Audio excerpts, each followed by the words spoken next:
welcome, friends. It's Tuesday.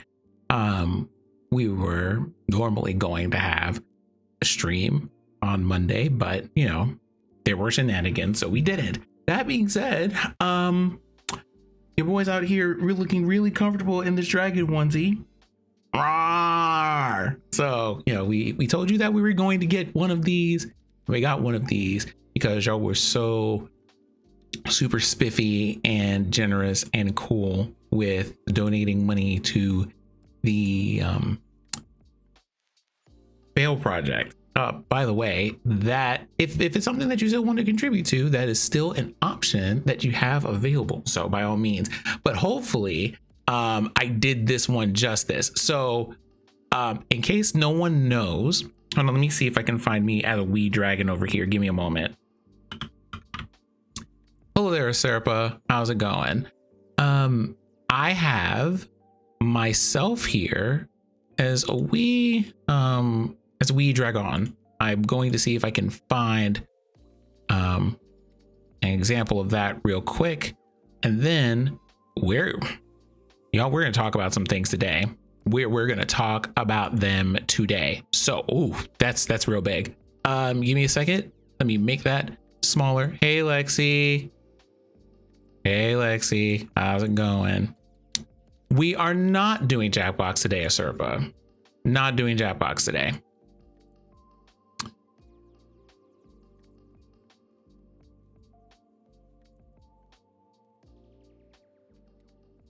We're just going to talk about things. So today is just going to be a real big talking day. So if talking isn't necessarily your thing, you're probably going to come back the next time we're here. But today we're going to talk about cultures in games because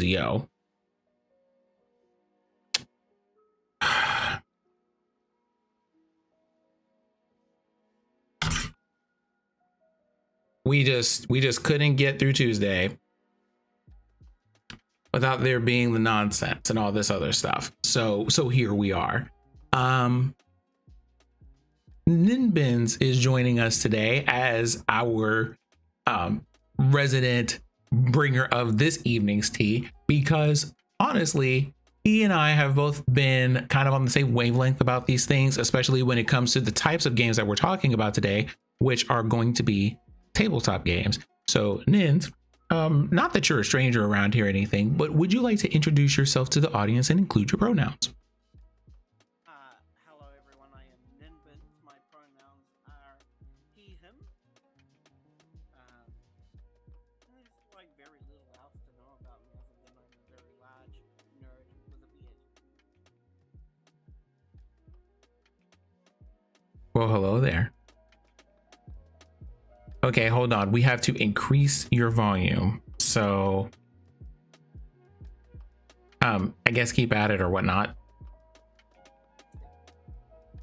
You can find me on Twitter at Ninbinz until you can hear my voice. Hey, Lenny, how's it going? Welcome. So, there is a wild Ninbinz. We have found him, and he has decided to hang out and nerd out with me for a bit. Hopefully y'all can hear him a little bit better. Yes, hopefully I can be heard a little bit better. Although I wouldn't mind if I wasn't. So, this evening we were in the middle of a discussion, thought we would like to bring y'all in, talking about these things with cultures in games. So, why does everybody have such a hard time with, actually, let me just see if I can do this real quick. Okay. Yes, Talk about bacterial cultures. Bacterial cultures, indeed. Hopefully everybody is able to, hopefully hear him a little bit better. Maybe.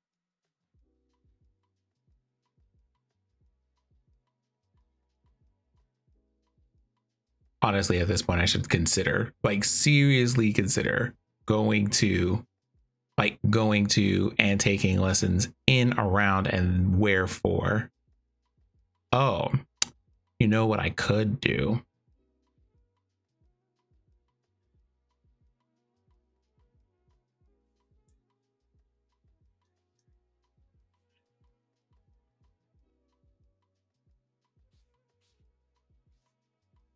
Okay. Talk for me real quick. These are the words that are coming out of my mouth. Hopefully they will be a little bit louder there. So we'll do that. We'll see how it goes. Nope. Why? Why can't y'all hear anything? These are the questions. I have several.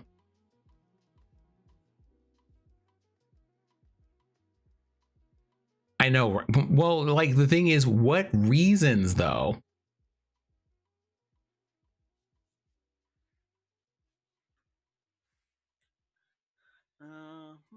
Nope, not that I'm aware of. Like I can see OBS registering his voice over here. So it's not like he's on mute. Like I can see the same thing coming out for both sound and all that other stuff happening in basically every place.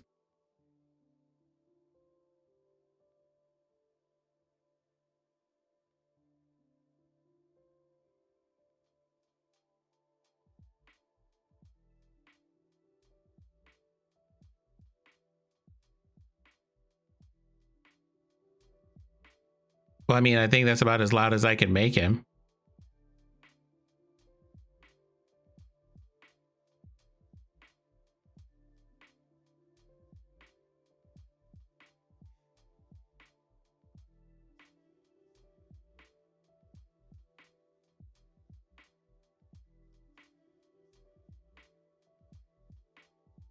You're muted, by the way.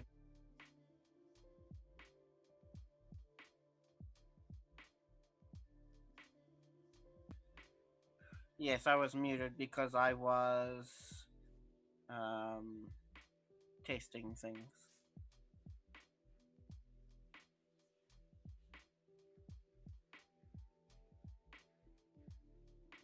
Okay, so why don't you tell the good people at least what you were kind of what led up to this particular point where you're just like, listen, that's enough of that nonsense. I just wanted to know where all the firefighters were. You know, people who rush out to help other people during emergencies.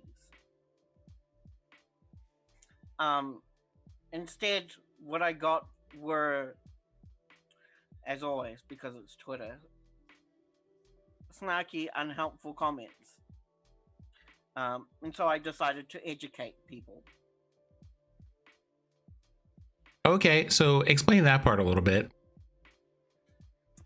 Well, by educate people, I just simply laid out history. And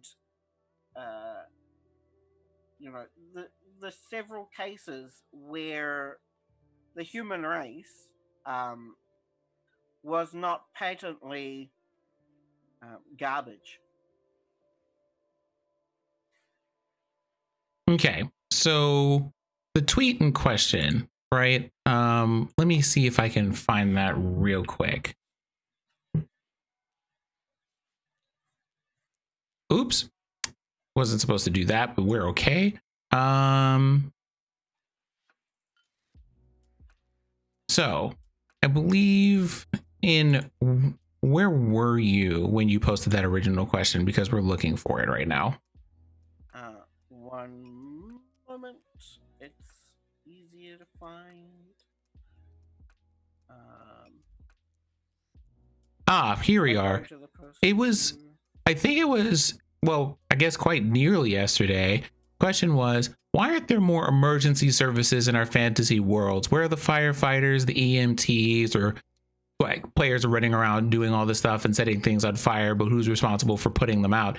And keep in mind, we're not talking about who's responsible for crimes and things, because town guards are like standard in a game. You have to sneak past them to get into the palace, or they're checking your weapons and making sure you don't have anything untoward when you're going to visit dignitaries or step into a shop or whatever. But you don't really talk about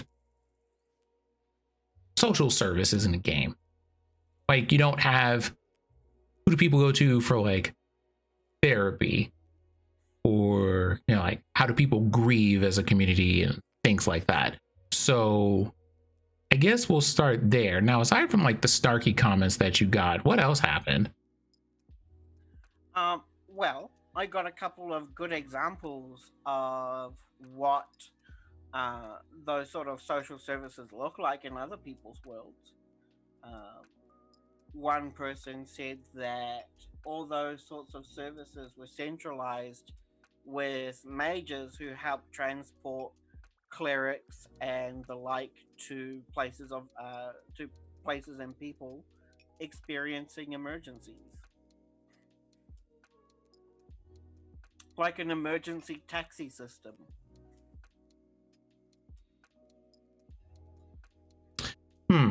So when you're when you were asking that question, did you have any thoughts on the subject on how to handle those things? Well, I actually we've talked about this on some things that pertain to this on several occasions, Mm-hmm. like there being a system, initiated by wizards to help blind people by teaching them how to summon a familiar, or well, the same thing for deaf people, um, and in cases of people being unable to walk or uh, having what are those things called?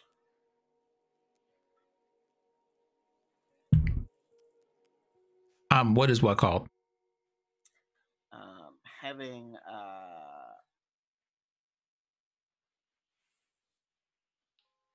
no, the word totally escaped me.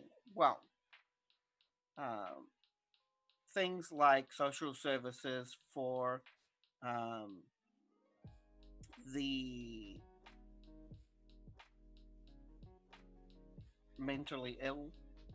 Oh, okay. So like therapy and things like that. Mm-hmm. And how we would find those things in uh, churches, which is, you know, uh, a, a classic example of social services. When they choose to do them correctly, but I digress. Yes, when they do choose to do them correctly. Uh, So one thing that comes up over here, and it got mentioned, so we might as well talk about that, is I think there's the concern that if you take the time to address those individual things in games, it doesn't necessarily translate well. Like people come up to the table and whatever, and they want to, have their action or whatnot. And so not putting things in there for them to get into could detract from that. Hollywood movies trying to get you into whatever the quote unquote good part is as quickly as possible with a minimal amount of building, for better or for worse. See also Green Lantern featuring Ryan Reynolds. What are your thoughts on those things? I have some, but I'll hold that for a second. well, like, depending on the tabletop game, there are systems that help you tell that story and have it be compelling. Um, we have a lot of action movies, but we also have a lot of thrillers, a lot of romance movies. We have a lot of movies that are just about people who are living normal lives, people who have to deal with their disability, so forth and so on. And so it's just a matter of whether you, as a game runner, and your players are prepared for that level of storytelling. can you tell more than just the action? You know, what do the heroes do when they're not being heroes? Or in some cases, what does being a hero mean? I think in a lot of cases we get the idea that being a hero means you're out fighting dragons and slaying gods and being one man fending against an army or what have you. And we don't think about the way that works its way into the places that you come from. And so I think there was a place that your tweets went where, as you were discussing things with people, they were just like, well, it's based on these cultures or whatever, and they didn't have firefighters per se or hospitals per se or anything in the way that we have them today. Would have been in a kind of more at a prototypal fashion or what have you, right? But I think, I don't know, one of the feelings that I got from that was people going, because it didn't exactly exist in the way that it exists now, that you shouldn't have those concepts exist at all. And it's always a weird thing that I've run into when I ask questions about why things are the way they are in games, that there's like, hey, we're trying to be as realistic as possible or whatever, or we don't understand why this is important for a fantasy setting. It's kind of like, well, for the pages of history that you're referring to, most of these things exist in some form.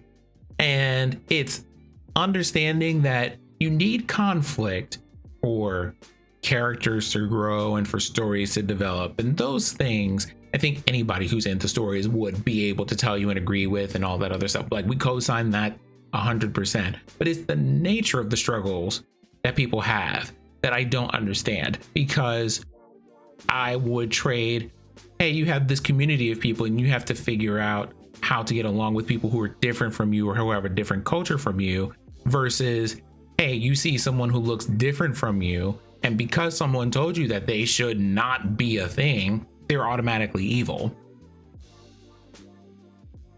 So I guess we'll start with, when you were having that discussion, that back and forth, and you were just like, here's a point in history where hospitals were a thing, where plumbing was a thing, where waterworks were a thing, where all of these social services or the early forms of them existed. Here are your points of reference. Like, if y'all are going to say that we don't have them, then fine, but you're wrong, and very loud and wrong. Very loud and wrong. Yeah. Feel free to go in on that one, because I'm here for this. Well, like, I should stop saying like, but I digress. There, sometimes, and most times, history is far more nuanced than your fantasy realm. Plumbing may not have always looked the same, but Roman culture has had aqueducts. So too did Mesoamerican cultures. Humans have devised ways in which to survive more comfortably since we were a thing.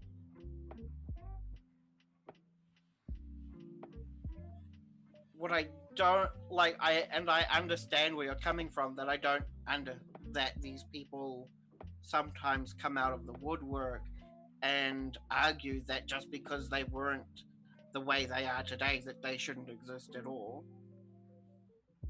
But, you know, if you want a city based on Roman architecture, if you're being realistic about it, there should be communal areas for people of the council to meet, for people of local councils to meet, for old people to meet, for men and women to meet and talk and discuss their daily lives. Therapy may not have always been a thing, but people have always sought therapy and social encounters.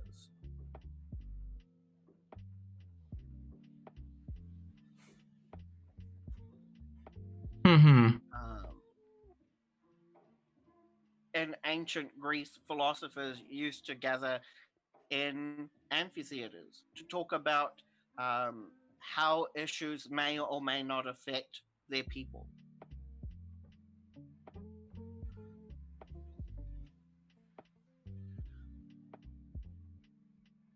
In Japan, for all the weebs out there, um, during the 1800s, there were the Hikeshi, uh, who, you know, tore down buildings to stop the spread of fire.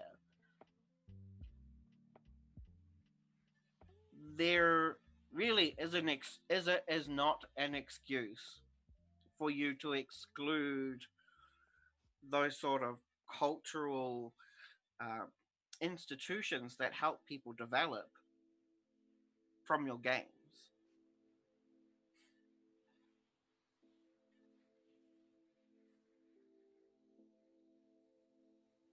So for me, there's like, in addition to all of that, something that's being pointed out here, and that it's also kind of a thing, is a lot of these earlier form of therapy were also kind of wrapped into a lot of cultural rituals and things that people would do in order to, have these either, physical or spiritual experiences that would allow them that catharsis or release from things that they might not have been able to speak about. Like, everybody had like a channel, or there was like a, hey, these are the things that you're dealing with.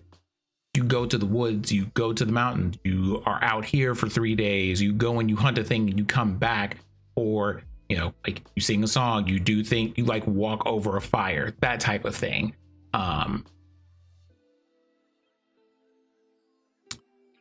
So you got that going on over there. And it's interesting because so much of this exists. Why do you think it is that people don't reference these things?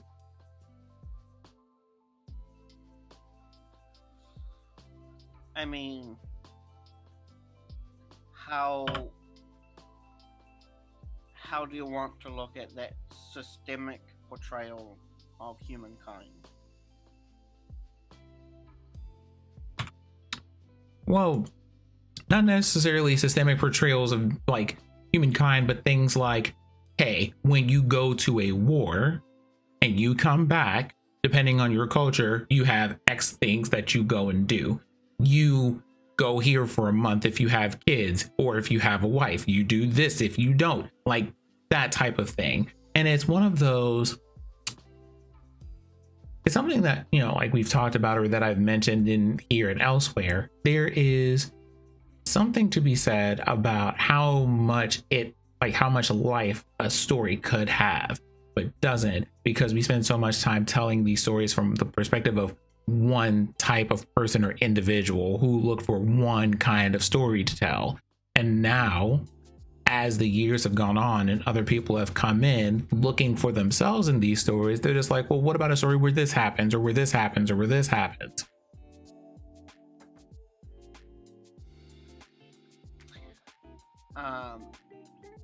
A lot of I think that part of it is in the way that we frame the systems for the games we play. Mm-hmm. The best and the worst example is D&D. Mm-hmm.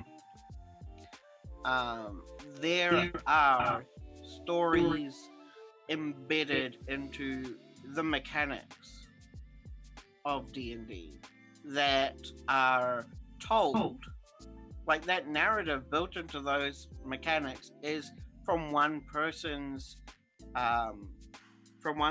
perspective, and there's really no way to get around that without homebrewing it So you have you foster a player base who identifies with those narratives,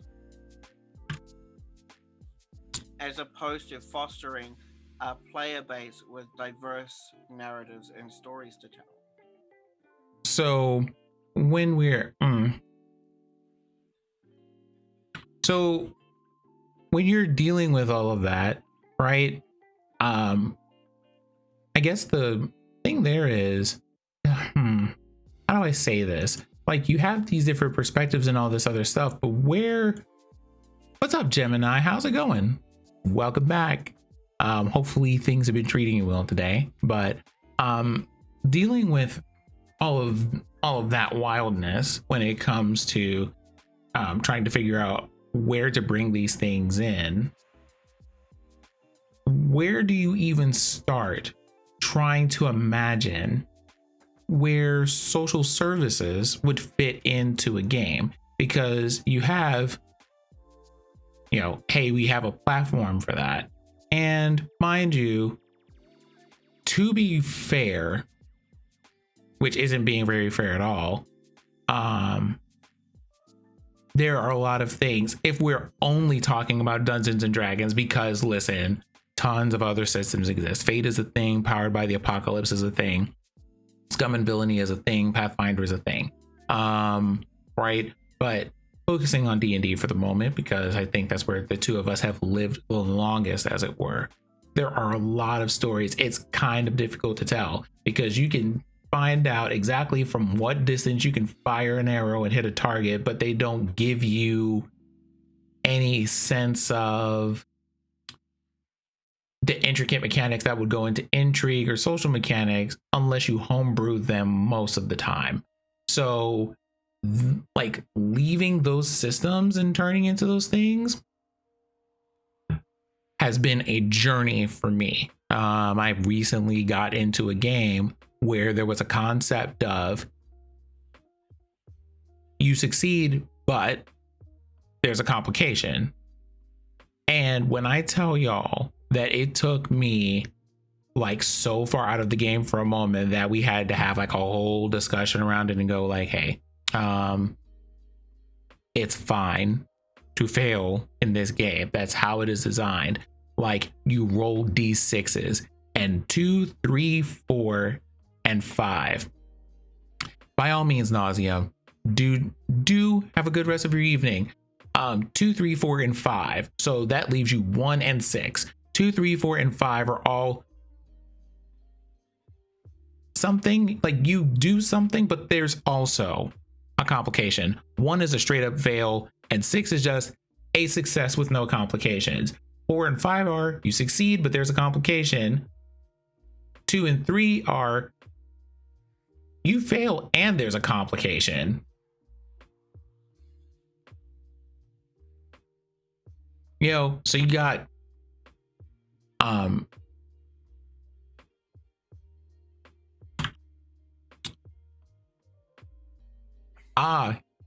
they remembered the command there. Oh wait, is the bot not working?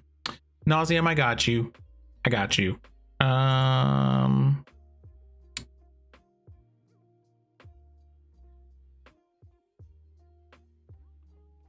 Real quick, let me find a thing.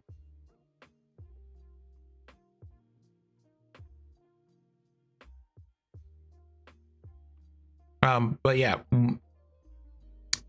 no, we're absolutely not talking about 10 candles, but I mean, maybe we should. We're just talking about kind of cultures and how like social services and mental health services and things like that work their way into games right now. So that being said, 10 candles. I haven't played 10 candles, but it sounds like it sounds like a wild time. So with all this other stuff going on with, hey, we're trying to fit this in here, but it doesn't want to do, or it doesn't want to go. what do you think about, or how do you process these things? Right? How do you go about putting those things into a game? Where would you start if you had to do it in D&D?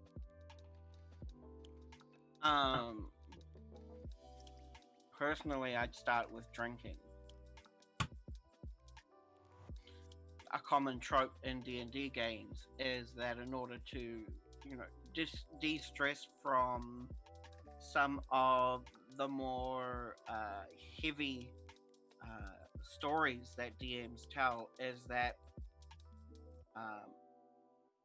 players will go carousing because it it frees them from having to think of the serious implications of their actions. And so, in order to add some of those social institutions like therapy, you have to use them as an alternative for drinking. Nauseum mentioned earlier that the Romans had a particular ritual for soldiers returning back from war to help combat PTSD.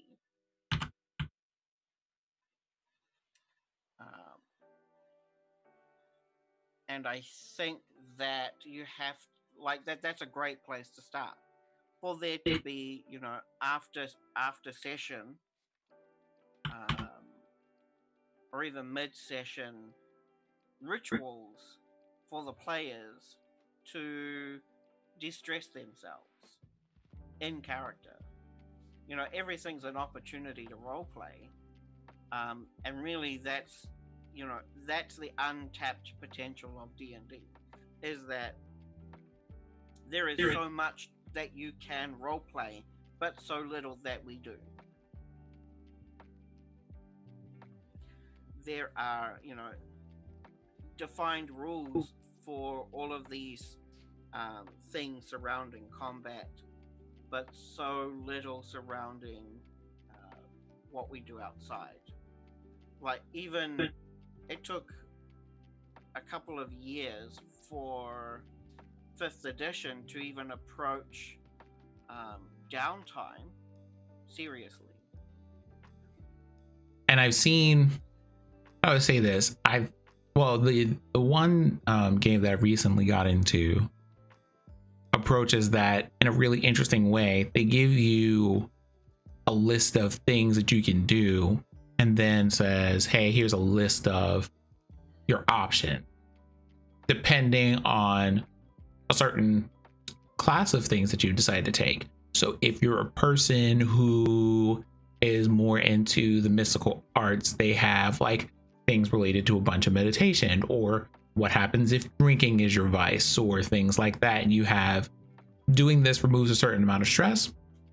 If you deal with that, you can, or if you try to do too much of a good thing, there is a mechanic for, hey, you drank too much, you overindulged in whatever you were doing, and each thing that you can do during your downtime has some element of that. So here's the thing, I didn't know that they had taken a means to address what people do in downtime in a structured way. My understanding of most of D&D, based on the games that I've been able to play, is that downtime is where the role-playing stuff happens and you do the social stuff. Like, I want to go to the store and buy a piece of armor. I want to ask someone if they've seen the lucky coin that I'm looking for. I want to go talk to the person at the tea shop and see if they have things for my smoking pipe. I want to do character development in the 5 minutes that we have between battles or whatever else. But it's like 70% of the game is battles, and the other 30% is the role playing, the growth, the time to develop bonds with your party members, and all this other stuff, which is kind of unfortunate for me because the bonding part and the part where I ask people why they do what they do, or I tell them why I do what I do, is the part that I'm interested in. But there's a little structure around it, because it's a thing of paladin prayer time, right? What does that look like as a downtime activity? Because it's just, the paladin does that either in the morning or in the afternoon, as part of like either morning or the afternoon or the evening or whatever, at the beginning or end of their long rest, depending on, you know, what their preferences are and all this other stuff.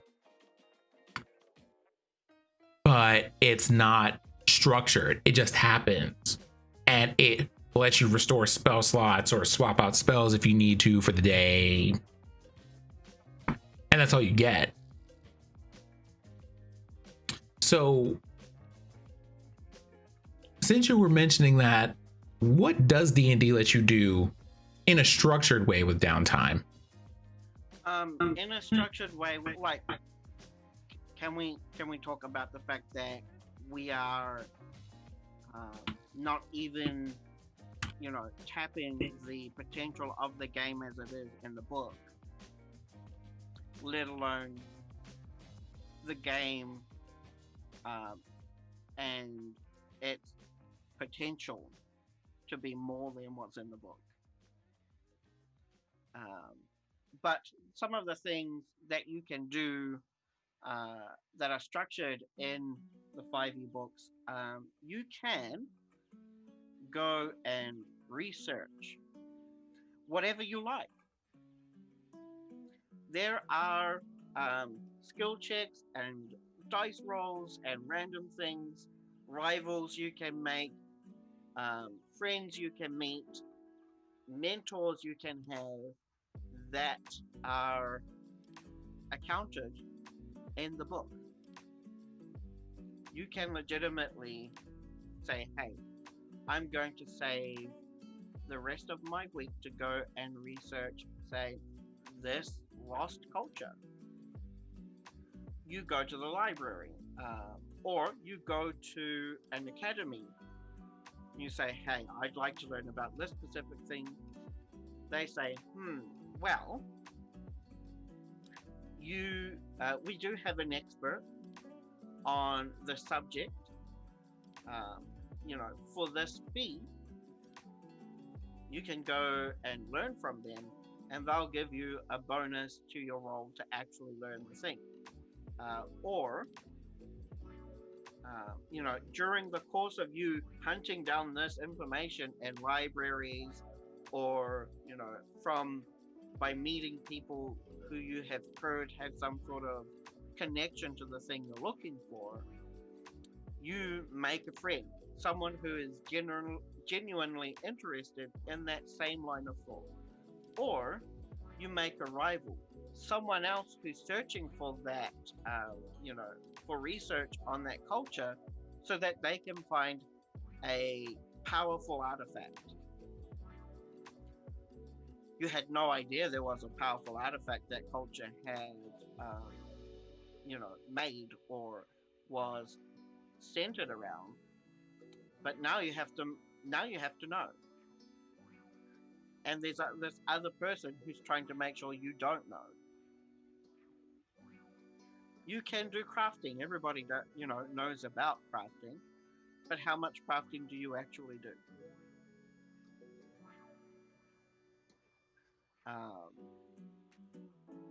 You can.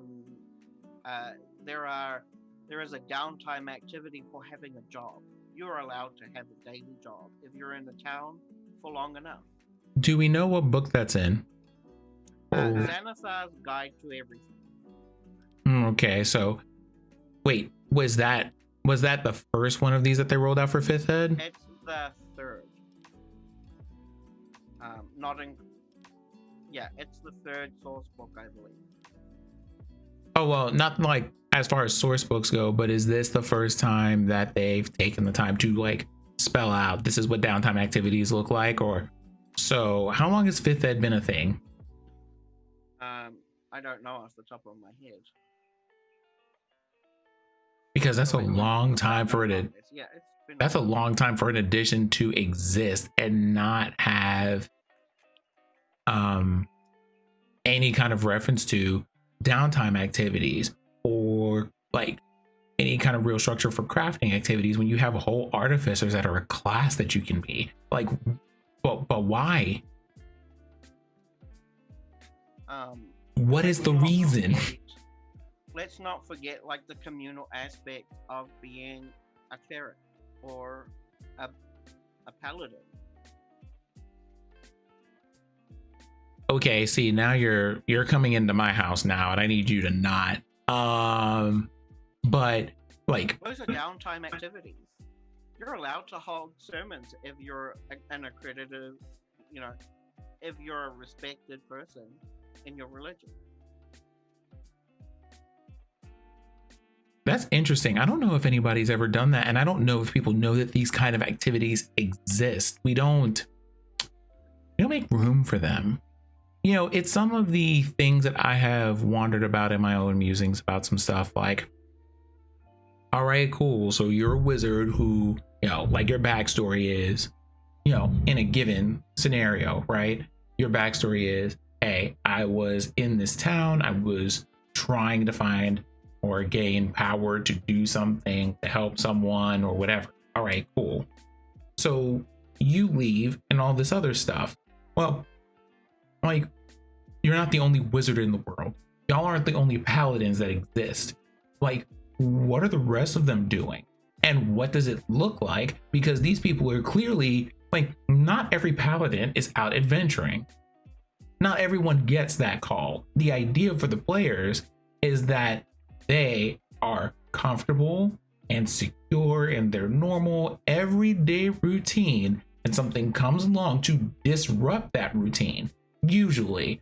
Or in some cases, hey, I'm a migrant. I just kind of travel and do things, and I got swept up into something that looked like it would be interesting for me. That happens sometimes, but most of the time you're just like, I have this town that I have this family I'm in, I have this happened, or whatever.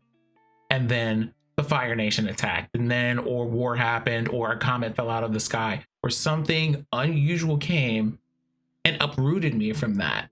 And it's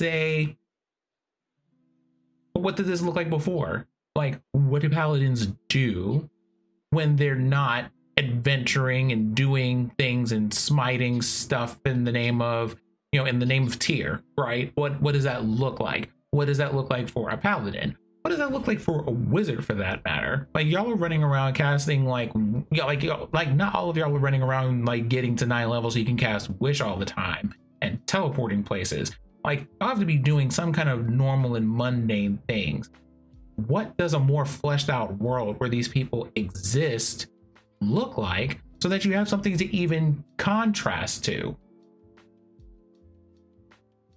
And if there aren't any, or if there are some but they're not doing anything, why is everybody sleeping at the wheel? Like, you have you can command reality as it stands, and y'all have decided to not do a single helpful thing? Like, really though?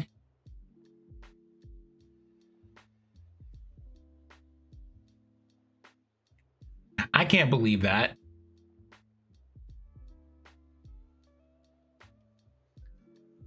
A lot of people might argue that we don't make space for these sorts of things because our players aren't interested, but do we actually give them a chance? Well, I think we have to add the additional layer on top of that, which is, and this is, to be fair, like, the topics or the kind of places that we're about to go are probably kind of difficult, right? And I get that, but like, y'all, the stories that we tell in this genre have to evolve.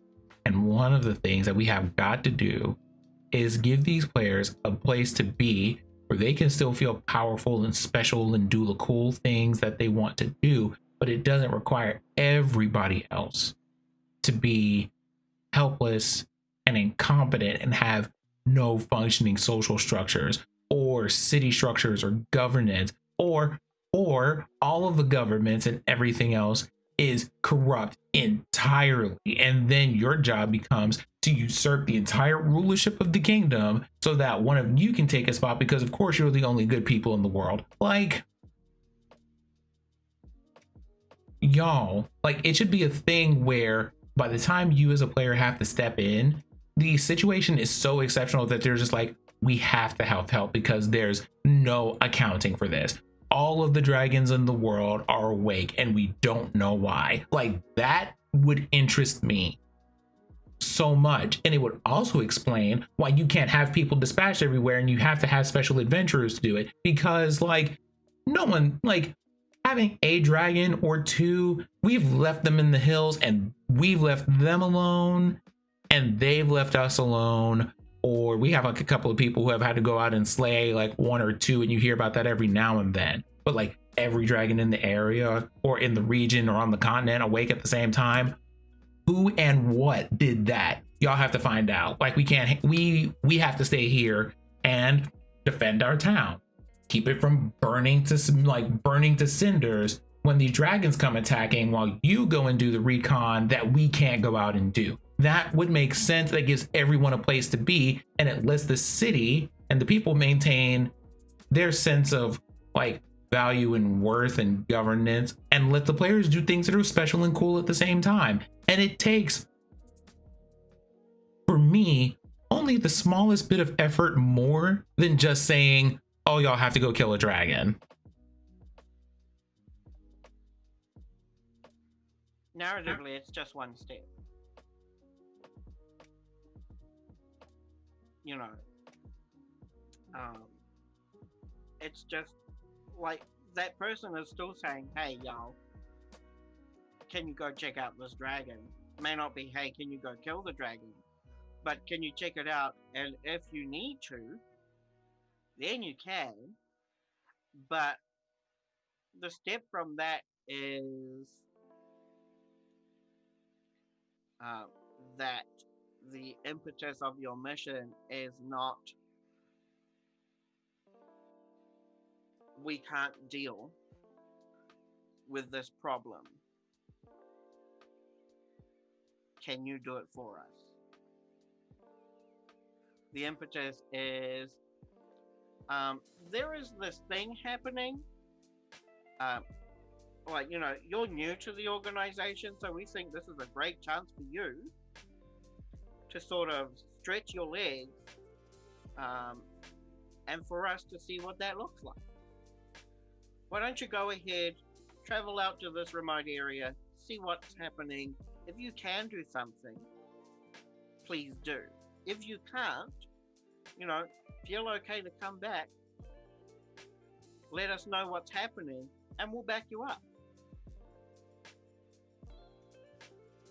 Or even knowing what those kind of roles and stuff look like in the world can kind of contribute to how the adventure even starts. We're sending you because this is your communal duty to address. Like, you, it's just like hey, we have a danger out here. Well, why are you sending me? You're literally a paladin. We just dubbed you. Like, your allegiance is to the good of the people of this town. Of course you have to go. What do you even mean? It's like point number 3 of like your tenets. Get out and go, like, type of thing. And y'all already know the rules. You have the one paladin over here. You got the clerics from the church over there that you need to talk to. And you have to go talk to one of the people in the wizard's tower, because those groups have decided to work together to handle these things because of hundreds of years of history where each of their individual unique talents and abilities combine in ways and do things that like work for the other people's weaknesses. We don't think about things like that. Like, we don't. It's almost like we don't think of ways that players contribute to the whole. We think about the ways that they disrupt the world or demarcate history and make their impression or their mark on the world, but we don't think about we don't think of them as emerging from the world or as kind of a response that the world has to what's happening. we've just dropped you in here and now you're interrupting and doing all this extra stuff. And like the flow and the disruption and all this other stuff. I'd like your thoughts on why you think that is.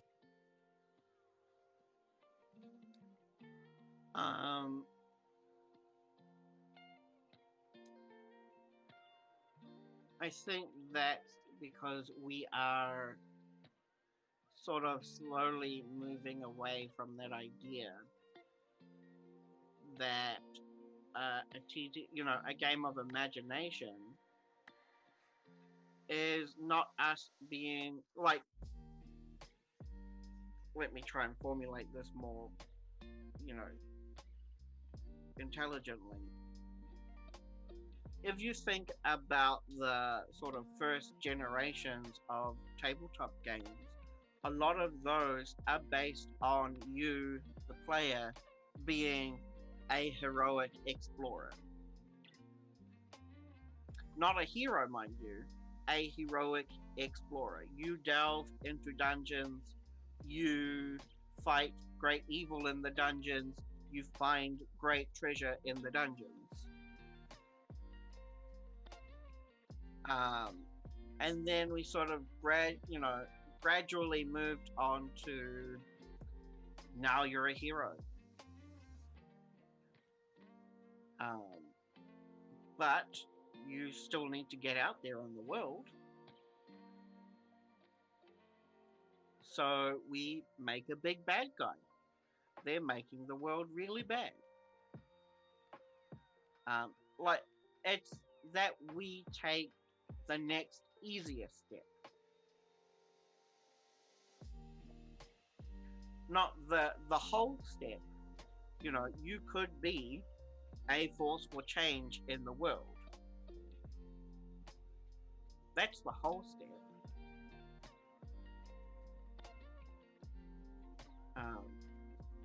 The half step is you can be a hero.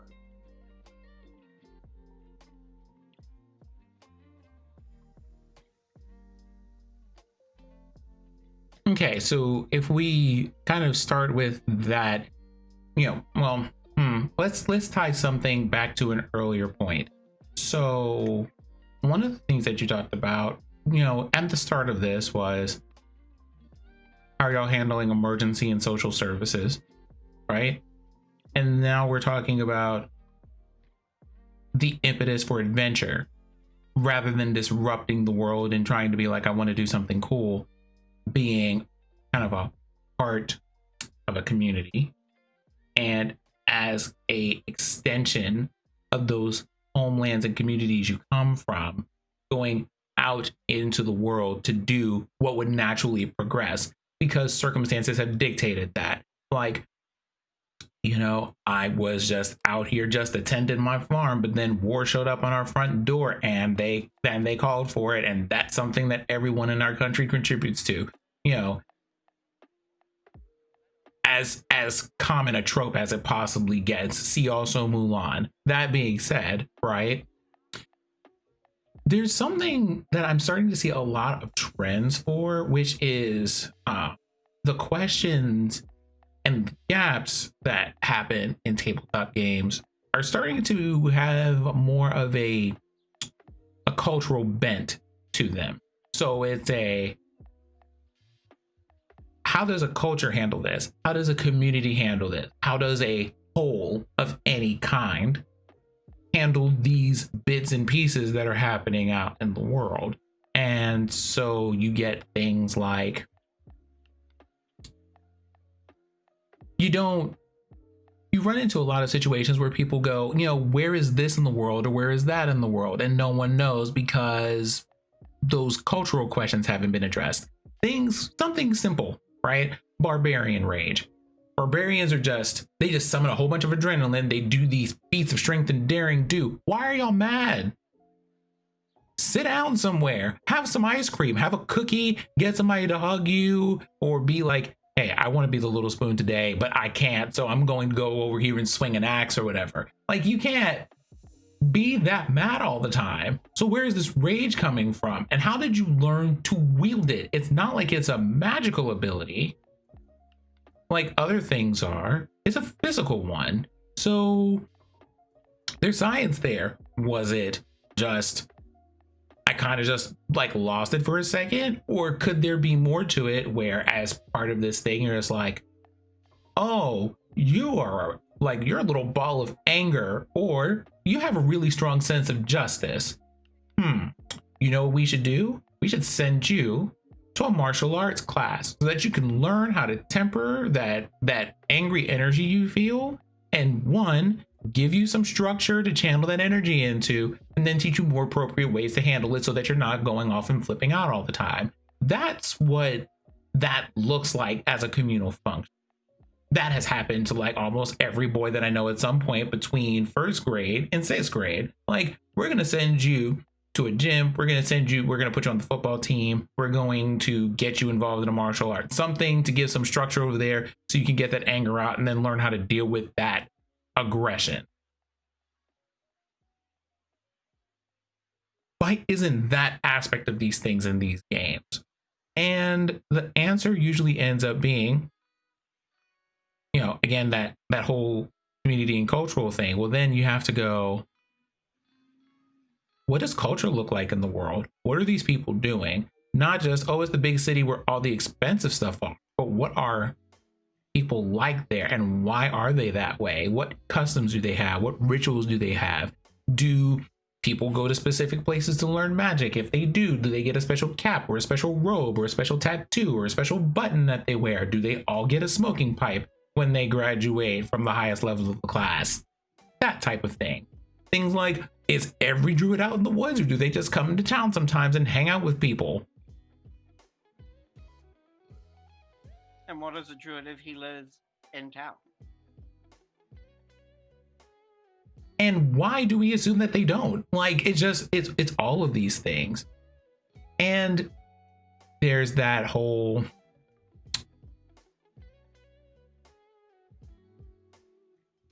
the way that D&D, which we're talking about mainly here, but the way that this whole thing is set up in a lot of stories is that you need characters to exist in a certain way and not look too hard in their motivations or really try to flesh them out, or you don't, or like certain things in the world itself, even with the rules included, just kind of crumble. And that, there's a certain part of that that's just kind of heartbreaking. Like, I hate that the idea of trying to get these people to evolve, where it's kind of like, okay, well, we all live here. We're all different species. We come from different backgrounds. It's been a few hundred years. We've had a few dozen wars by now. I think we got it. I think we got the message. Everybody should have figured out how to get along by now. We literally can't do that, because for a lot of people, it would rob your whole universe of any impetus or conflict whatsoever. Right. Or at least that's how it's portrayed. I think you feel free to add ideas here, but that's like one of the things that I see the most when it gets into arguments. Things like when you were mentioning hospitals, one time I asked, like, we have whole clerics, we have like whole churches of people who have magic to heal people. We have like whole towns that have like wall upon wall and stack upon stack of magic potions. Why aren't any hospitals using this stuff? Why aren't there any apothecaries? Why aren't people in bandages or any of this stuff? Why don't they do this? And the response was, it would mess up the economy.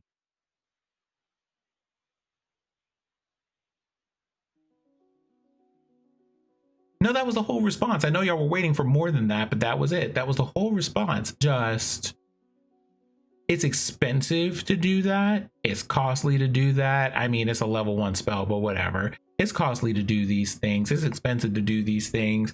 And also, who would use power without being paid to help someone?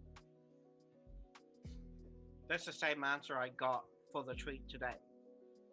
Like, it boils down to who would use their power to help somebody else.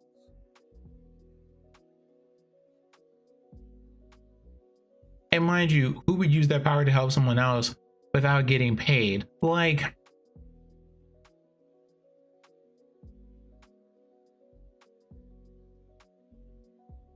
there's something about that response, because it's the most common one, that I really have to wonder about.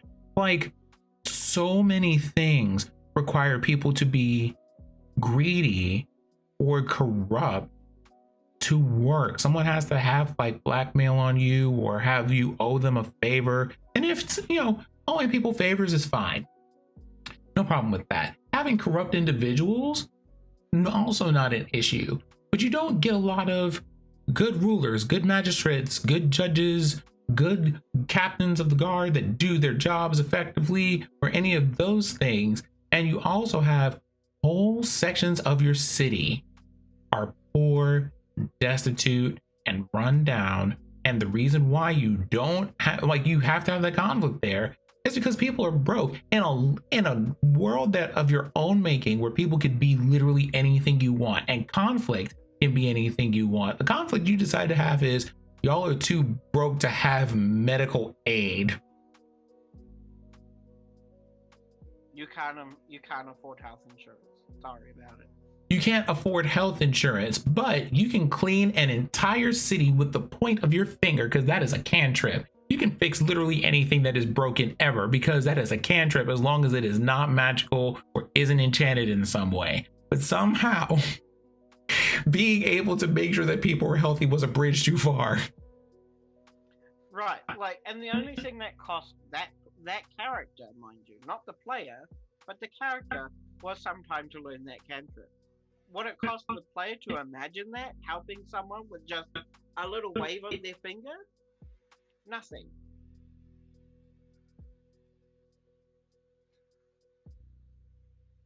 The time it takes for a DM to just say, there is a wizard out there who is wholly a janitor. And he's like not one janitor, but many janitors. And you know what cantrip they all use? Prestidigitation. They look like normal people walking down the street. They just wave their finger every now and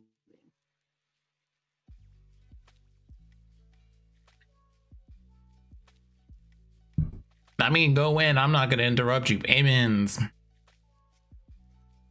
Like, if you play a module by D&D, and it's in Waterdeep, your chances of walking into an Otyugh are high. Do you know what that Otyugh's purpose is? To eat trash. It's literally there to eat the city's refuse. That is a social service. How are you, a DM who homebrews, doing less in your fantasy communities than Faerun is? And listen, Faerun don't do a whole lot, okay? Faerun don't do, like, Faerun is extra, but it don't do a whole lot.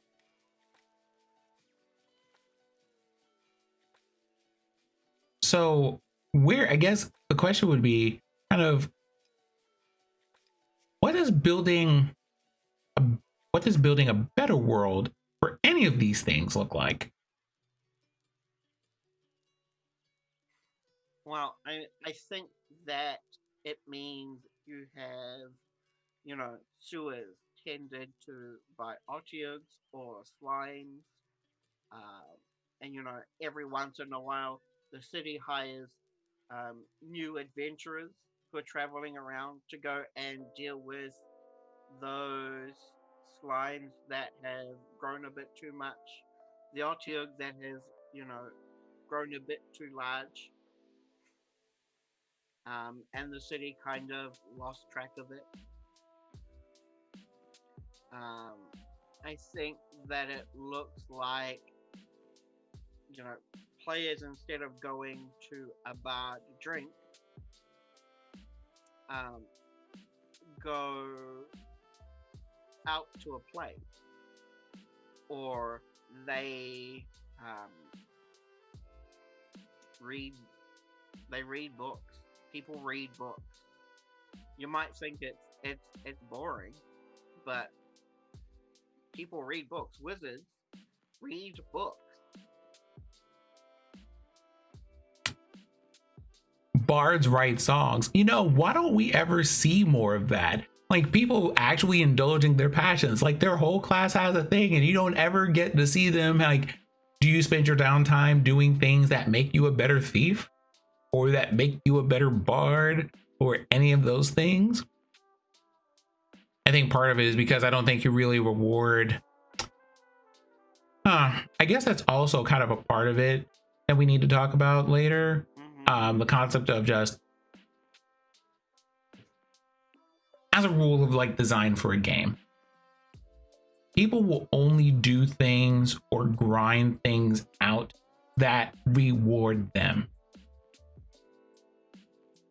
Unless you're a bard that can't sing. Well, I mean, either write songs or write poems or paint pictures or do a sketch, or just be like, I'm about to write this poem for this barkeep that I see over there because they cute. So you write down the poem, you ask them if you can step on stage and perform the poem, and then you roll yourself persuasion check to see if they take a liking to you or what have you. Like, I would totally do that.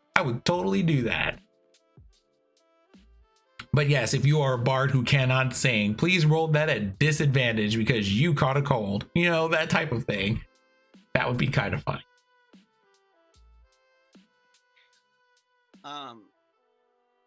And you know, for you can have a 9 to 5 job in a fantasy game. You might ask, why would I have a 9 to 5 job in a fantasy game when I have a 9 to 5 job in real life? The difference is that 9 to 5 job in the game means that you might learn something new about the city. You might earn some extra gold. You could, what's the word? Be chasing down one of the most hilarious criminals who just writes, what's the word? Uses prestidigitation to write butts on all the walls around the town. You could be the rogue who writes butts on all the walls around the town. Like, you have options. Someone has been running around and like drawing like people's anatomy on the governor's windows, like during the evening while most people are in the pub. We need to figure out who's responsible for that or whatever.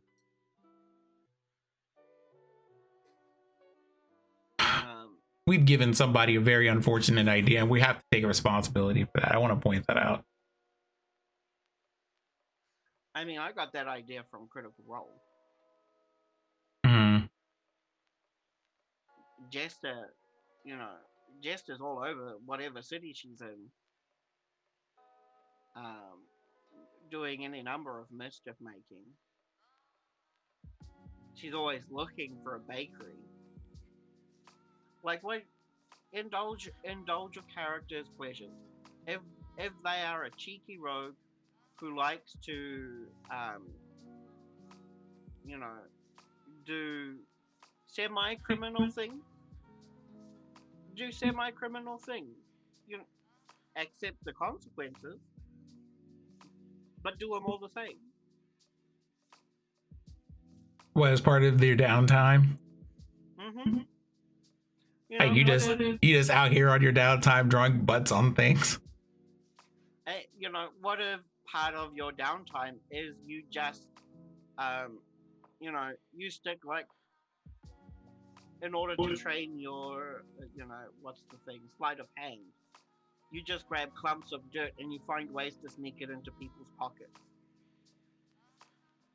It doesn't reward you with anything, visceral or material, but you do now have the satisfaction that there are several people walking around who will, at some point in their day, be like, how the hell did I get this in my pockets?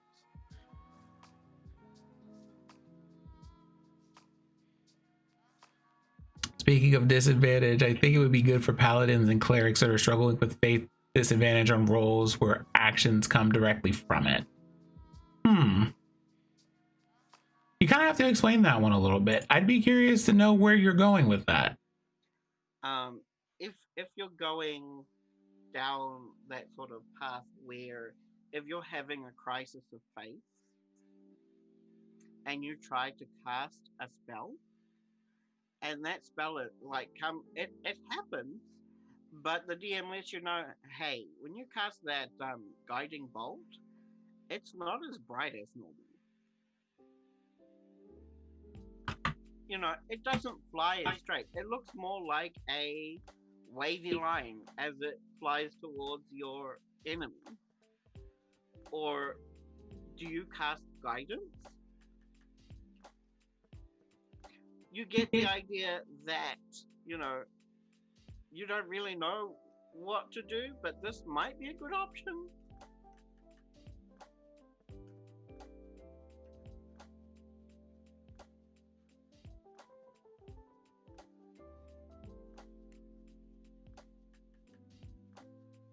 I'm just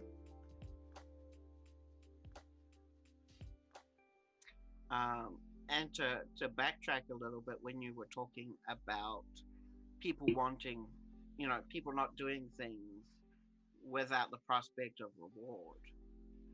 Like, you know what's weird? Spiritual weapon may appear, but you use it at disadvantage. Oh, okay. Well, that's fair. You know that. What was the thing that you just said? You know, people needing rewards to do things in table. You know, like the whole.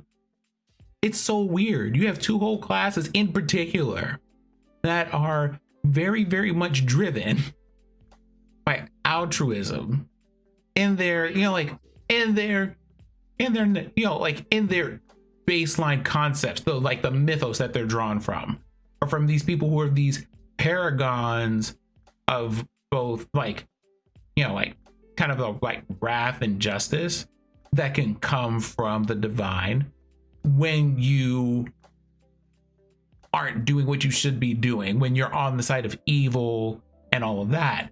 But these are the people that people are just like, why would these people do something nice for you without expecting to get paid? These people are like literally like the agents of the divine, and most of them are gods that are either good or neutral. What do you mean? What good god is going to be like, there's little Timmy over there and like his ankle is broken, but unless he happens to have the cashola, he's just gonna have to sit there in the middle of the town square? Like, what do you mean? I have a hard enough time playing a paladin in the one game that I'm in, because everyone in my party knows if someone does something wrong and I can see it, I can't stand for it. Because that's what paladins are supposed to be, or at least that's how I feel that they're supposed to be. Is that they have that strong sense of justice, like, excuse you, but no, we don't do that. That's not how you treat any sentient creature that the gods have decided should exist. How dare you? And then you're just like, well, I mean, did you get paid? No, I didn't. I wasn't trying to get paid. I was trying to make sure people didn't get bullied in the town square. What's wrong with y'all? Honestly, it makes me scared for what y'all are going to be like in real life if we're being real about it. Because I'm like, y'all gonna do that for real though? Y'all just out here looking at people and being like, give me coins before I give you assistance?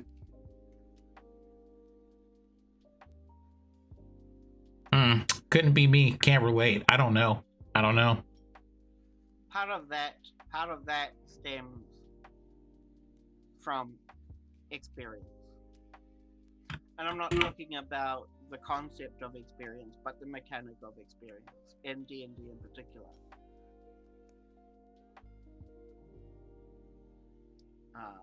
And that you gain experience by killing things.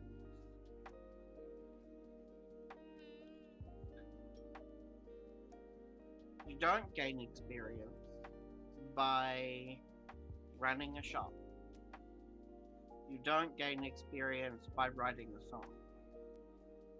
You don't gain experience by learning a new spell. In fact, in some cases, you give up experience to learn that spell. Like that particular mechanic, I think, is in part what sets the game back. But that could, it could have easily have been something better. Someone could have written a table that quantifies how much experience you get for writing a song. Mm-hmm. But there is so much space we could give to, giving people reasons or excuses to do more than just the bare minimum.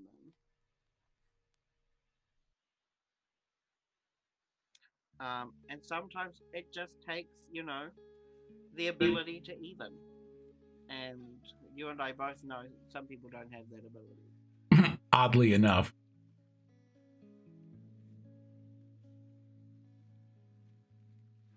So, okay.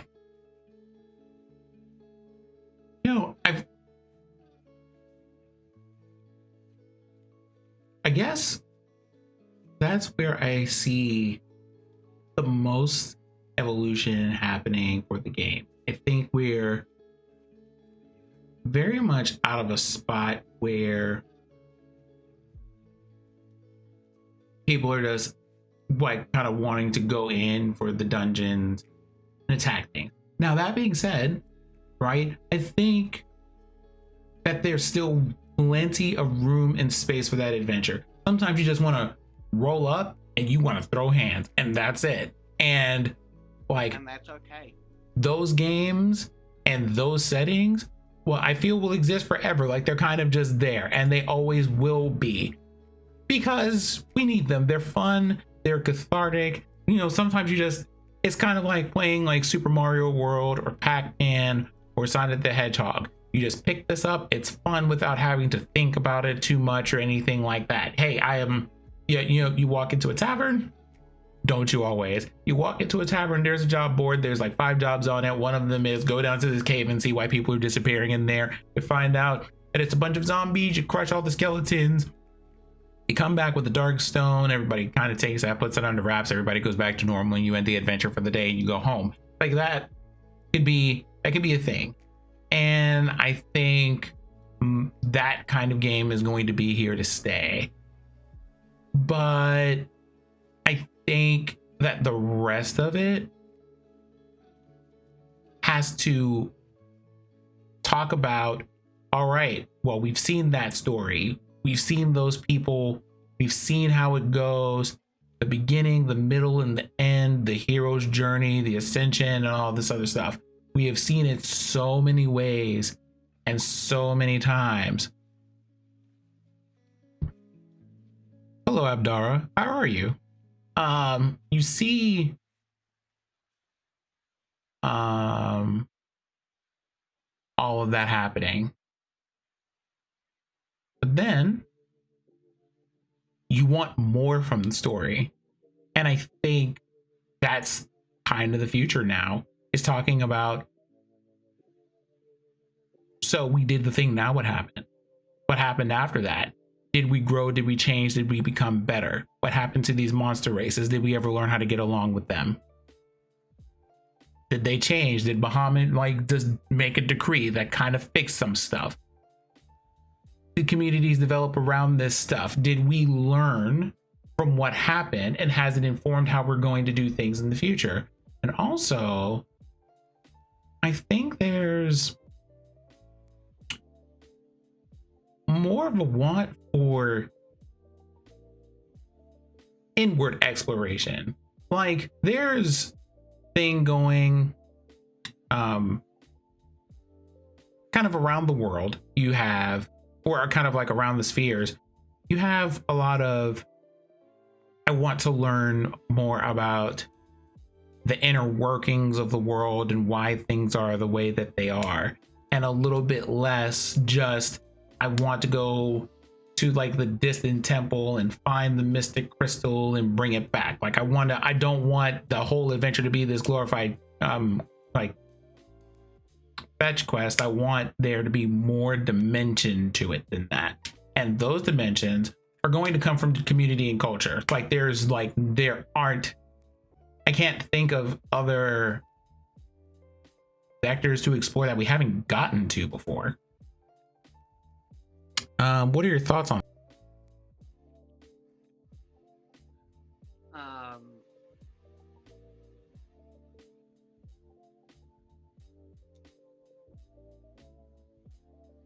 Or kind of where do you see like the next kind of growth spurt or kind of these tabletop games and how they are told? I think that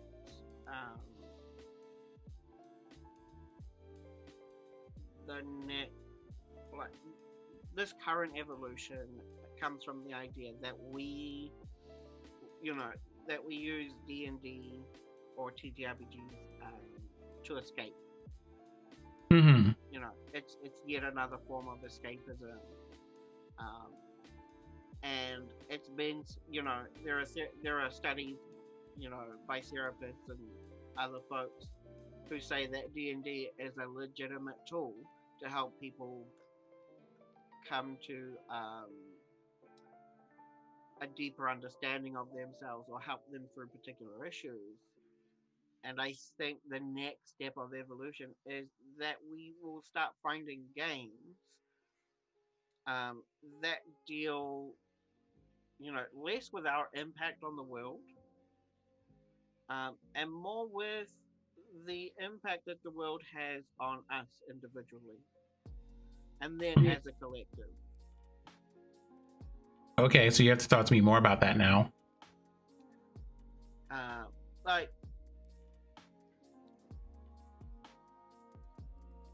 it's once we have come, to this point where we understand that tabletop role-playing games have the ability to sort of help us work through our internal issues or other such things, we start looking at how the world as we know it, and today we can actually see how the world as we know it treats us, and how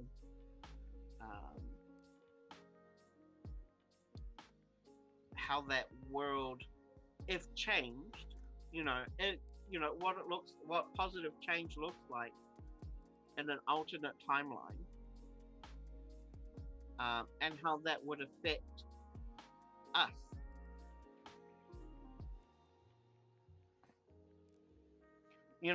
Say that Black Lives mattered and have always mattered. How would that change your experience?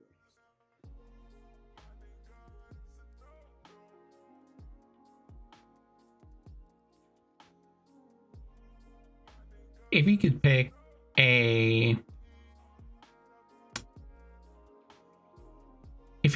thing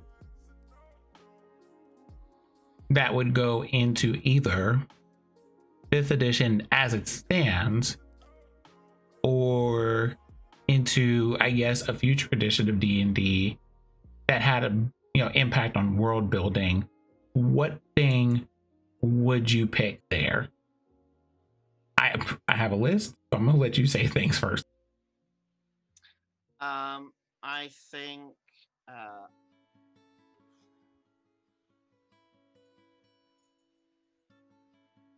I would like for D&D to add things where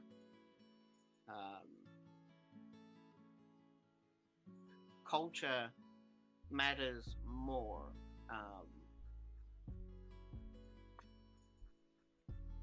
We sort of have this Eurocentric representation of the world. And I suppose what I want is, more writers of color on that WotC stuff. More,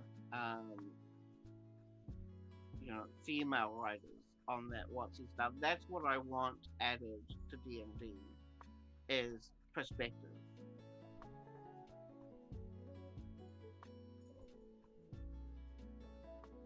I think the ideas for something I would like to see be more evolved would be things that make the game a little bit friendlier, right? If you I've a little bit friendlier, and very specifically to beginners, or things that gave more of a sense of like the different cultures and flavors that you have in the world and the different impacts that certain things have, that kind of give players an idea of, here's what you get if you do this. I understand that these are the kind of limitations and parameters and what kind of social interactions to expect and all this other stuff.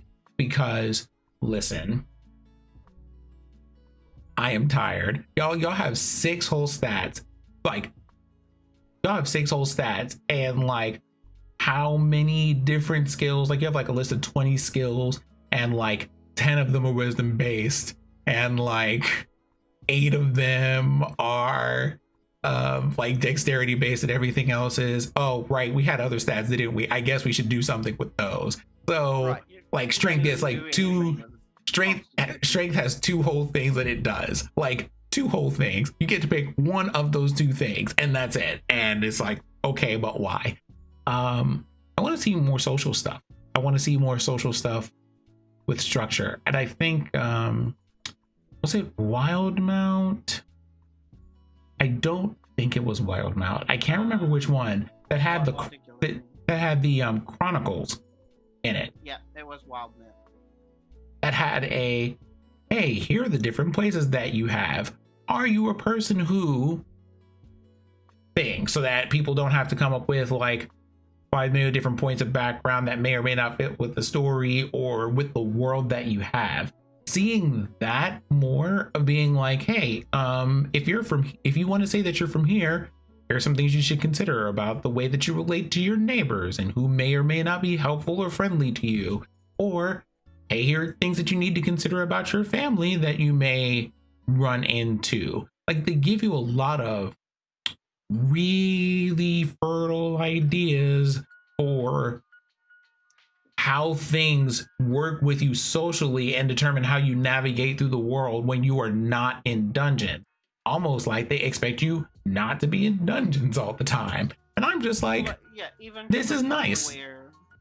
Even to the point where they're like, hey, these are probably your favorite foods if you're from this area.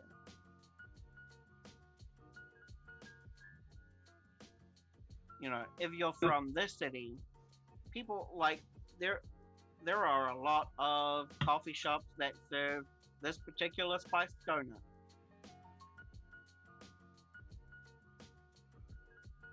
Or, like that there are these rumors and all this other stuff about these different places. Like, it's just great. It's great. I enjoyed that a lot the first time I saw it, and I'm just like, yes, can there please be more of that? Whatever that is, whoever decided to do that, thank you very much. And it was a lot of fun to adapt that to a homebrew world.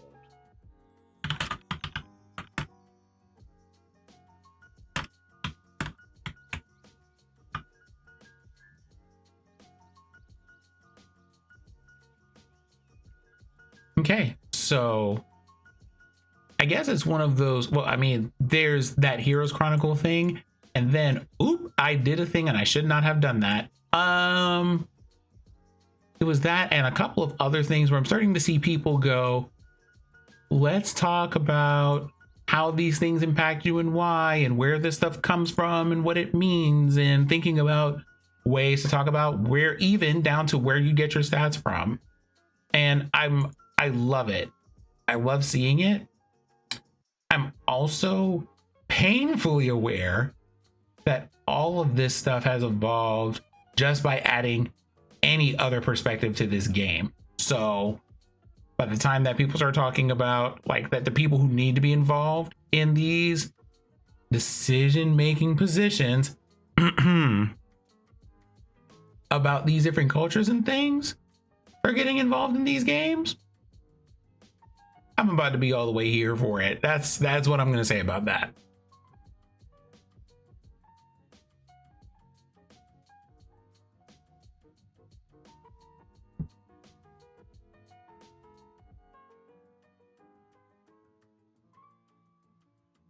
I think that's most of the things I had on my mind or that I wanted to talk about. What about you over there? I want to see more pets. You want to see more? You do, you know, therapy animals. You do enjoy your babies. I do. I wonder if they give you, you know, something here. We're going to talk about emergency service animals, but emotional service pets and things like that. I do want to add one thing though. Nothing to do with anything in particular, because we have a question from the audience here. But is it wrong to troll your players? I think, is it wrong? No, I don't think it's wrong, but I do think that there are several wrong ways to do it. Like, there is a way to troll your players that's hilarious and everyone's in on the joke, and that can be great. That can be great. Or, you know, you have that bond with your players and they're just kind of like, they do something that's a little bit out of pocket and it's kind of like, haha, this is funny. And the DM does something that's a little bit out of pocket and you're just like, oh, because I got my DM as part of a plot thing had my character hand someone an explosive device unknowingly. But because I have a good relationship with that particular DM, everybody was like in shock, but they were just like, you know, like we talked about it later and we all just had like a good laugh about it because it's kind of like, I gotcha, but also knowing that that was what they intended because the story had to progress a certain way, and having everybody be in on it was good. Having everybody on the same page was good. It's the thing where people sometimes just go, I'm going to do things to people that we did not agree to and that I did not get their consent to do or what have you. That becomes a problem, right? So as long as y'all have the relationship to do that and you understand each other's humor and where you're coming from, troll on. Yeah, you know, make jokes with your friends. Yeah. You know, make one whole tangent that your players went on because they didn't want to do what you wanted them to do. Make that whole thing a red herring. Put an orange at the end. You know, it's that troll with an understanding of who you're trolling. And also, and the other thing is, if you decide to troll people in a way that doesn't punish them. Like, don't, if you're going to troll them, like things that you could do for trolling, like throwing people into like places that use up like all their spell slots on an encounter, right? But at the same time, if you're going to troll them, if you're trolling them and this isn't actually part of the narrative, don't like TPK the party, don't have them like wind up in jail, don't have them like be unable to rest or anything like that. Be like, wow, that was a really terrible nightmare. So the next day, and have everybody just stare at you like, excuse me, but not actually hurt them or take anything from them. Also, Madam Gamer, no, only insensitive guards have STDs. Insensitive guards.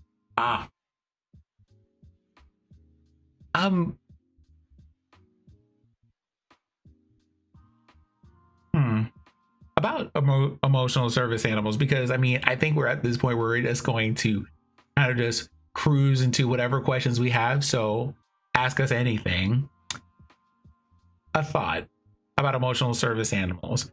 Do you think there is, I guess, what is Find Familiar? Is that a conjuration spell? Yes. Okay.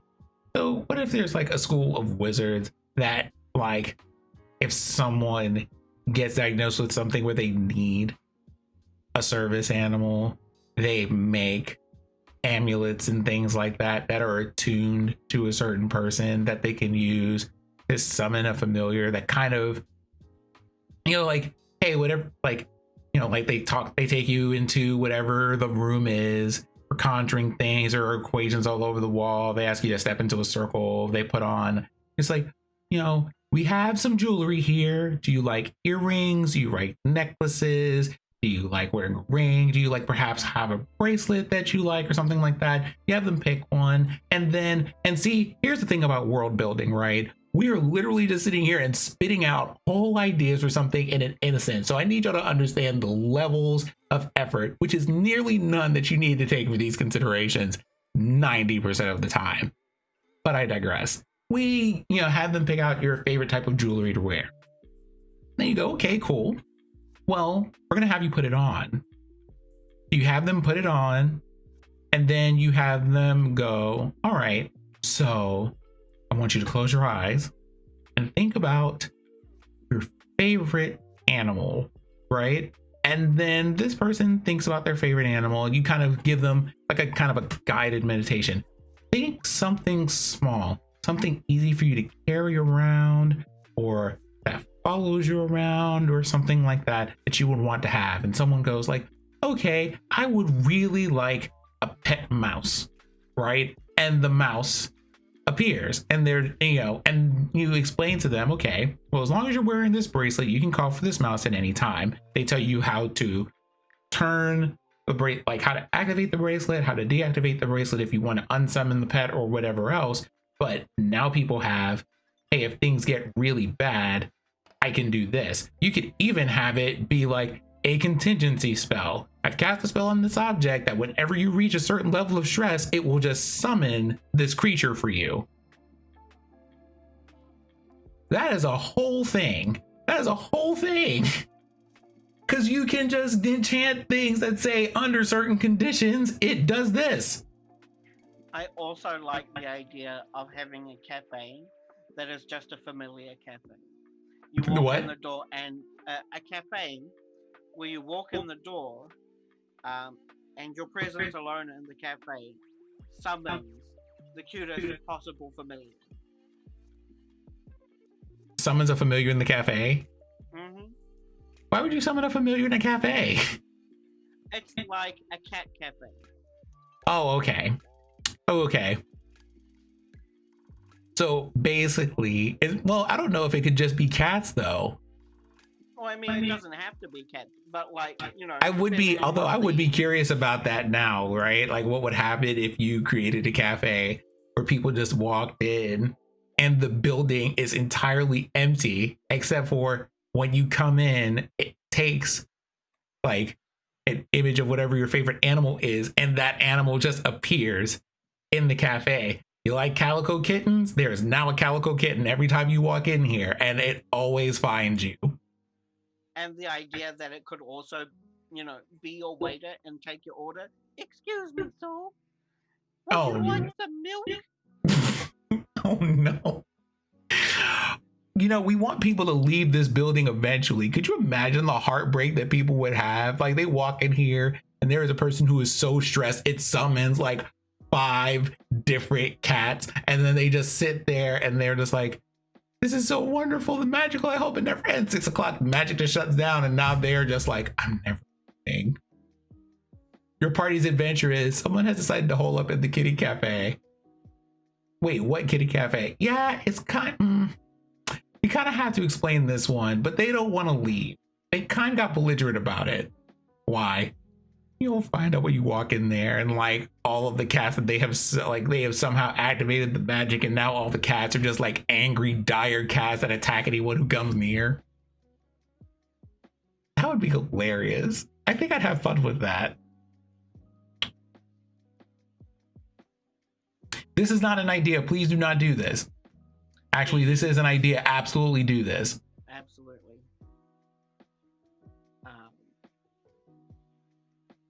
The idea of, the idea of a therapist with a therapy animal on hand at all times. Okay, see, you can't talk to me about therapists because then the only idea that I have so far about therapy and therapist is actually the bad guy. Listen, I'm working on it, but right now the therapist is the bad guy. One of the bad guys, most nefarious tactics is to use cute animals against the players. Oh no. Oh no. You can't catch me now. Ha! Find familiar. It's a cute cat sitting in the middle of the doorway. Could you imagine? Could you imagine trying to catch the bad guy in this place?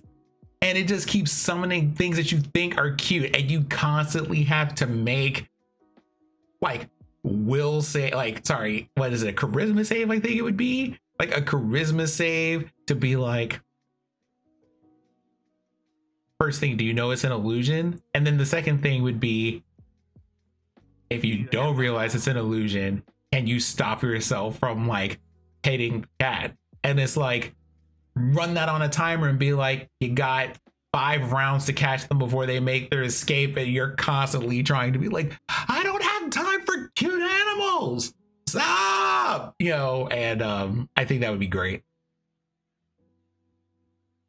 The barbarian is the most well-adjusted person in that situation, because when he's raging, he's just like, I have time for cute animals later, but right now I have hands for this villain.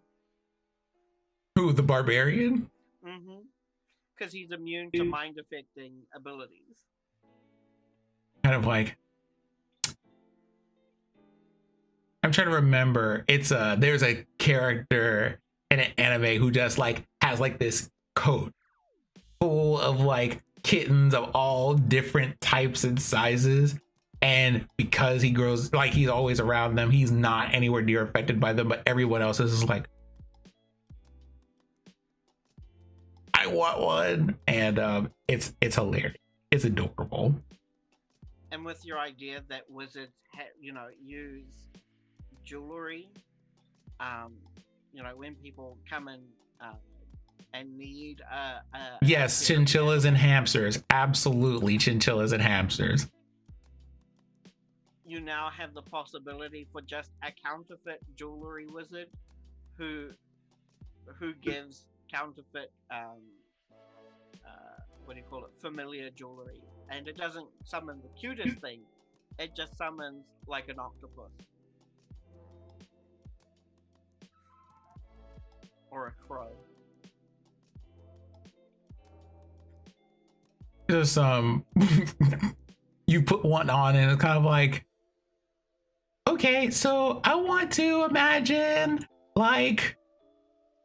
a bird. I'd like a bird. And it's oh, okay. And it just summons a flock of crows that follows you everywhere. Mm-hmm. Just crows.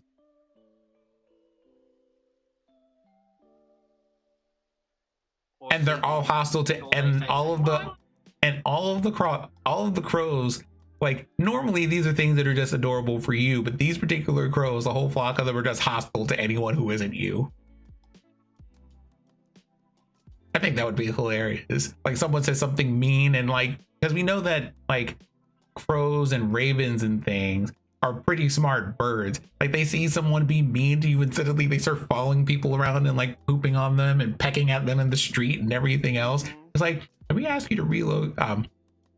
Ma'am, can we ask you to relocate? Why do you have all these crows attacking people? I didn't ask them to attack people. They were being mean to me and they just kind of did the thing.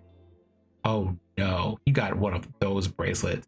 Well, I kind of like this bracelet. It's nice to have someone looking out for me and protecting me, even if it's a flock of birds. I'm just imagining we have now created the kind of cursed thing that people actually want. Yeah, I cursed. We I are cursed. terrifying and powerful individuals getting into DM your games. Or, send the echo over here. I don't DM. I just write good ideas and let other people publish them because it's Wow. stressful. It's stressful. Ooh, yeah, it is stressful. This is fun. I think we need to do like another one of these where we just ask people questions about some stuff. Maybe the next time we do this, we have to talk about, oh, well, thank you, Winona. I appreciate that. How are you? Look at all 300 of these bits over here.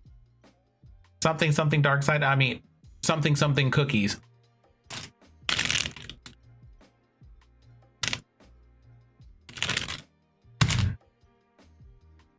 But you know what? I think it would be pretty cool to talk about, I don't know, maybe more kind of cultural ideas, because little things like that make for really interesting story.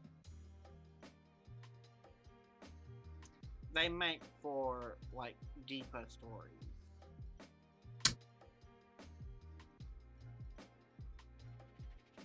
So the thing about this is, I think everybody has a kind of a thing that they do that gives them catharsis and an outlet.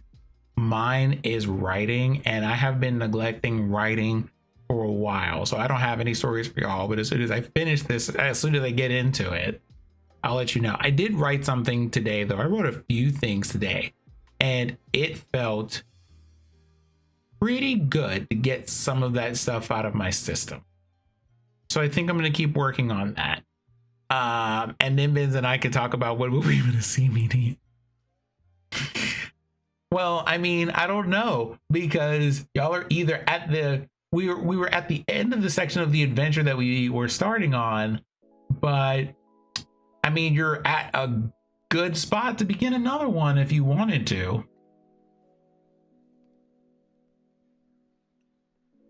If I didn't know any better, I'd almost say that someone is enjoying their guardian angel.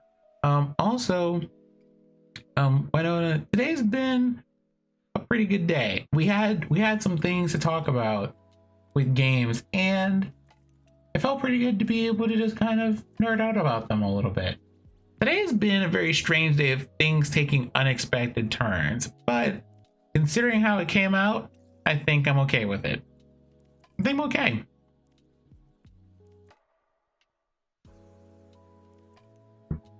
But I think what we will do here is sign off for this particular Tuesday. However, before I do that, because we would once again not leave you without entertainment, let's see. We're gonna go visit B because he is playing Dark Souls at the moment. Now, Nins, I just want you to know that you have yourself a fan who would like to see you DM. So, I mean, make some notes, get into something. And in the meanwhile, I think I am going to take some time to continue imagining worlds for us to live in, and maybe we make this a regular thing. I don't know how regular, but a regular thing where we just sit down and we talk about ideas and stuff and see what happens. I think it'll be good. I think it'll be great even. I think it'll be fun.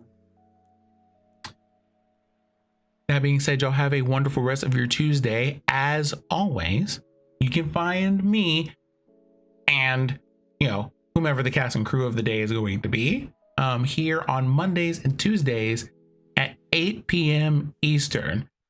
I don't even know what an ending time is anymore. We're just out here until we're not here. Thank you for coming by, for sharing time and space with me.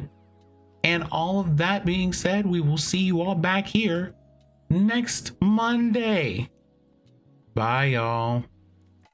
Bye-bye.